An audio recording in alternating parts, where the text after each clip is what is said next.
સમાન વીજભાર જે છે સમાન વીજભાર એના વચ્ચે હંમેશા અપાકર્ષણ થશે અને અસમાન વીજભાર છે એની વચ્ચે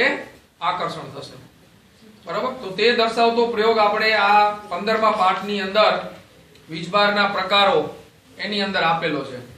આ બરોબર તે જ રીતની ઘટના છે જેવી રીતે આપણે આને ચુંબકથી પણ સમજી શકીએ ચુંબકના બે સમાન ધ્રુવ હશે નોર્થ નોર્થ એટલે કે ઉત્તર અને ઉત્તર એટલે તમે નજીક લઈ જવાનો પ્રયત્ન કરો તો શું થશે એકબીજાથી છેટા ભાગશે દૂર ભાગે કે નથી ભાગતા તો એવી રીતે વીજભારમાં પણ એવી રીતે હોય છે ધન વીજભાર અને ઋણ વીજભાર બરાબર બંને સમાન વીજભાર હશે તો બંને સમાન વીજભારમાં શું થશે તો કે અપાકર્ષણ થશે અને અસમાન વીજભારમાં આકર્ષણ થશે તો ઈ દર્શાવતો પ્રયોગ આપણે બુકમાં આપ્યો તો ઈ પ્રયોગ આપણે અહીંયા કને કરીએ છીએ હવે એમાં શું છે મે તમે જોઈ શકો છો કે બે ફુગા લીધા છે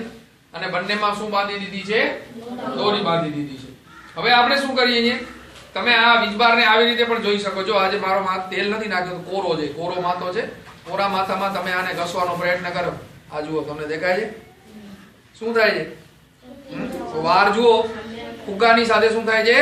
ચોટી જાય છે એટલે કે બંનેના વીજભાર કેવા છે અસમાન વીજભારો એટલે શું થાય આકર્ષણ થાય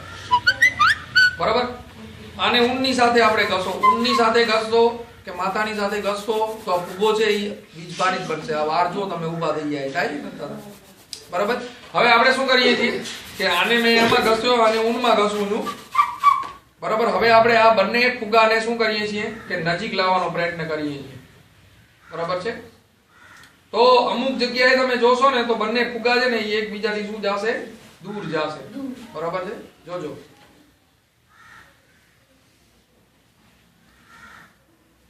જુઓ હું નજીક લાવવાનો પ્રયત્ન કરું છું પણ નજીક નથી આવતા પણ દૂર ભાગે જે છે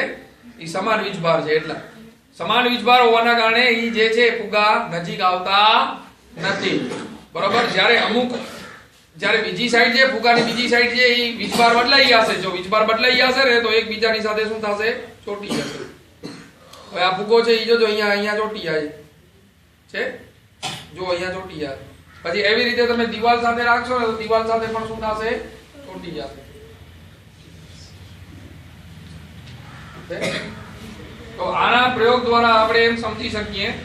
કે સમાન વીજભાર હશે એના વચ્ચે અપાકર્ષણ થાય અને અસમાન વીજભારો એની વચ્ચે આકર્ષણ થાય છે બરાબર